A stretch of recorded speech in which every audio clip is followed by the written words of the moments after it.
Next to start listening, you also talk about being passionate in your book, Crush It. Yes. You talk about starting your own business, but Yes. do you think it's possible to be passionate within a business context, within an existing company as well? I think it's a very big challenge.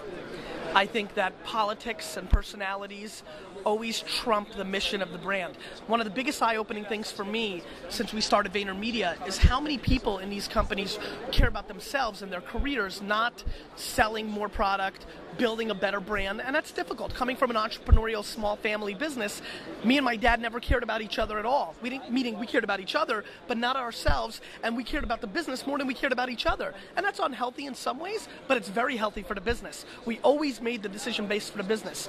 In corporate America, I notice it's rarely what's best for the actual brand. It's always what's best for the individual person. How do I keep this smart kid from taking my job? How do I get 2 more weeks of vacation? How do I make my bonus? And it's all this big game that often doesn't do what's right for the business.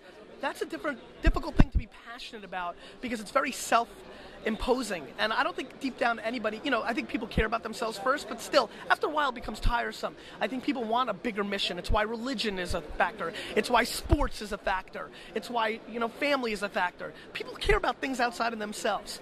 I think most businesses are not good at creating a culture, and I think it is very difficult to create passion. That being said, it's why I wrote The Thank You Economy. I talk a lot about the book, not just how to use Facebook, but what you have to do inside your business. And we can't treat it, I came from a communist country. You can't treat your company like a communist country. You can't tell them not to Facebook, not to Twitter. I understand legal ramifications, but the fact of the matter is if somebody says something, you fire them. I mean, I don't know. I think it's a very interesting time in our world. And I think it is possible, but there's very few companies like Disney, like Zappos, that had culture internally that made them succeed. And oftentimes they lose that as they grow. I think it's possible, but I think it's very rare. It's difficult. Yes. Okay.